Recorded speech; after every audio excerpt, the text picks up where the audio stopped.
दोस्तों, मैंने आज तक आपको बहुत सारी क्राइम की कहानियां सुनाई है, लेकिन हर एक कत्ल के पीछे कुछ न कुछ मोटिव जरूर होता है। लेकिन आज जिस कहानी के बारे में मैं आपको बताने जा रहा हूं, इस पूरी कहानी में आप मोटिव ढूंढते रह जाएंगे। इस कहानी के बारे में मैं आपको सब कुछ बताऊंगा, तो चलिए शुरू करते हैं। आज की हमारी क्राइम की कहानी है सैंडल जैक्सन के ऊपर। सैंडल जैक्सन का जन्म फरवरी 1991 में हुआ था। शुरुआती समय में जैक्सन का बचपन बहुत अच्छा चल रहा था, लेकिन 6 जुलाई 2009 के दिन इसके जीवन का खराब समय शुरू हो गया। इस दिन हुआ ये कि जैक्सन अपने 20 साल के एक दोस्त, जिसका नाम डेरेक थॉमस था, उसके साथ विस्कॉन्सिन मिल्वॉकी यूनिवर्सिटी में इधर उधर टहल रहा था। जैक्सन और थॉमस ये दोनों घूमते घूमते एक और उसी यूनिवर्सिटी के स्टूडेंट के पास गए। वो स्टूडेंट भी वही यूनिवर्सिटी में इधर उधर घूम रहा था। वो जो लड़का था वो इन दोनों से ज्यादा दूरी पर नहीं था। उसी यूनिवर्सिटी का एक और स्टूडेंट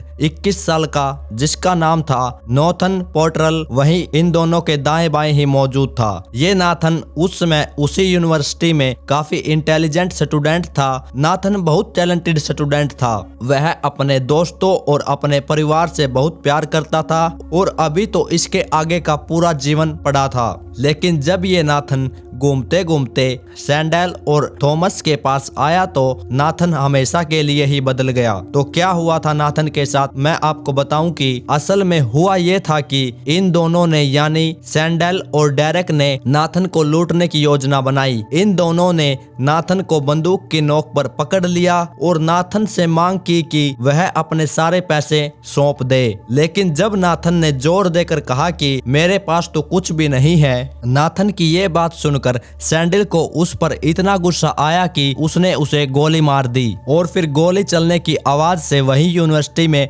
अफरा तफरी का माहौल क्रिएट हो गया। फिर वही पुलिस को बुलाया जाता है और फिर जैक्सन और उसके फ्रेंड थॉमस को पुलिस द्वारा गिरफ्तार करके थाने ले जाया जाता है। और जैक्सन ने जो किया था उसे अपने किए पर कोई भी पछतावा नहीं था। और कोर्ट रूम में जब जैक्सन को बिठाया गया तो वह मुस्कुरा रहा था और इधर उधर इशारा कर रहा था। और उसी कोर्ट रूम में नाथन के परिवार वाले भी मौजूद थे। और ये जो जैक्सन था वो नाथन के परिवार वालों की तरफ देखकर बड़े जोर जोर से हंस रहा था। आप खुद सोचिए दोस्तों, अगर कोई कातिल खुद किसी विक्टिम के परिवार की तरफ देखकर ऐसा हंसेगा तो उनके परिवार वालों के दिल पर क्या बीतेगी। नाथन की मां डेनिस ने देखा कि उनके बेटे का हत्यारा कितना दुष्ट है। फिर नाथन की मां ने अपने बयान में कहा कि ये मेरे बेटे को मारकर देखो कैसे हंस रहा है। इतना बोलते ही वो जोर जोर से रोना शुरू कर देती है। फिर नाथन के पिता जेम्स ने अपने बयान में कहा कि हमारा बेटा तो वापिस नहीं आ सकता, लेकिन हम उसके मुजरिम को ऐसी सजा जरूर दे सकते हैं कि जिसके चलते कोई भी ऐसा जुर्म दोबारा ना करे। उन्होंने कहा कि जैक्सन के पास स्वतंत्र रहने का कोई अवसर नहीं है। जेम्स ने कहा कि हम कैसे मान ले कि ये बाहर जाकर कोई क्राइम नहीं करेगा। दोस्तों, अब हम सोचते हैं कि जैक्सन को हत्या और डकैती का दोषी ठहराया गया है, जबकि उसकी सजा तो तब हुई थी जब वो सिर्फ 19 साल का था। इसके बाद इस मामले की जांच कर रहे जज का मानना था कि अगर जैक्सन को रिहा कर दिया गया तो ये समाज के लिए एक खतरा बन सकता है। इसको ऐसे खुले में छोड़ना खतरे से खाली नहीं है। फिर जज ने कहा कि डकैती और जानबूझकर हत्या करने के आरोप में मैं जैक्सन को बिना किसी पैरोल के आजीवन कारावास की सजा देने जा रहा हूं। इसके तुरंत बाद फिर जैक्सन गुस्से से पीछे मुड़कर नाथन के परिवार वालों की तरफ देखने लगता है, क्योंकि कोर्ट रूम में उस समय नाथन के परिवार वाले भी मौजूद थे। जैक्सन को पीछे मुड़ता देख और कहीं ये यहाँ पर कुछ कर न दे, इसलिए एक महिला पुलिस अधिकारी ने उसे पकड़ लिया और जैक्सन का सिर पकड़कर वापस से आगे की तरफ कर दिया। लेकिन जैक्सन उस महिला अधिकारी के खिलाफ संघर्ष करता है और वो फिर से नाथन के परिवार वालों को घूरने लगता है। और नाथन के परिवार वाले पीछे बैठकर बहुत जोर जोर से रो रहे थे, जबकि यह सब नाथन के माता पिता और छोटी बहन के लिए बहुत ज्यादा दुखदायक था। इसी बीच जज अपनी सजा जारी रखने की कोशिश करता है और कहता है कि मुझे पता है कि यह सबसे गंभीर मामलों में से एक है और इसके बाद भी जब महिला पुलिस अधिकारी ने जैक्सन को पीड़ित परिवार की ओर देखने से रोकने के लिए संघर्ष करना शुरू किया तो और अंत में जाकर फिर एक पुलिस अधिकारी को उस महिला अधिकारी की सहायता के लिए आना पड़ता है। फिर जैक्सन के परिवार के सदस्यों में से एक सदस्य जैक्सन की तरफ देखता है और वो काफी गुस्से से जैक्सन की तरफ देख रहा था। इतने में ही जैक्सन बड़ी जोर से एकदम खड़ा हो जाता है और जो महिला अधिकारी जैक्सन को पकड़े खड़ी हुई थी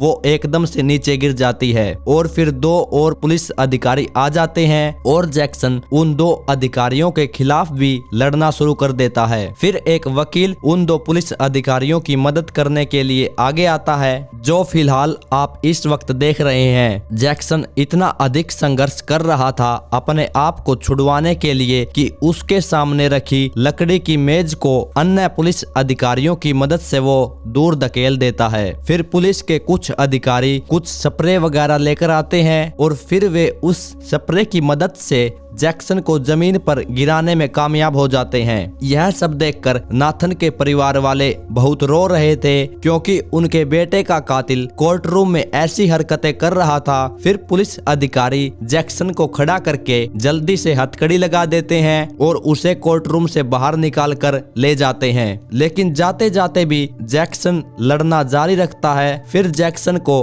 अच्छी तरह से काबू करने के लिए फिर पुलिस का एक अधिकारी उसके सिर के पिछले हिस्से को जोर से पकड़ता है। इससे पहले कि जैक्सन कोर्ट रूम के दरवाजे से बाहर जाता कि तभी पीछे से जैक्सन की मां ने बड़ी जोर से चिल्लाया और बोला, आई हेट यू। इतना बोलते ही वो भी जोर जोर से रोने लगती है। फिर जैक्सन की सजा के बाद नाथन की मां ने बताया कि नाथन की छोटी बहन उस दिन कोर्ट रूम में जाने और जैक्सन के आसपास होने से बहुत ज्यादा डरी हुई थी, जो कि आप इस वक्त देख सकते हैं। नाथन की मां बोली कि हमारी छोटी लड़की उस दिन डर गई थी और जो जैक्सन था वो हम में से किसी एक को मारने की कोशिश करने जा रहा था, खासकर जब जैक्सन चिल्ला रहा था और धमकी दे रहा था तब। इसी बीच जैक्सन के साथी डेरेक थॉमस को उसकी भूमिका के लिए दोषी ठहराया गया। उसे केवल 12 साल की सजा सुनाई गई। ये घटना उस समय काफी वायरल हो गई थी क्योंकि कई समाचार संगठनों ने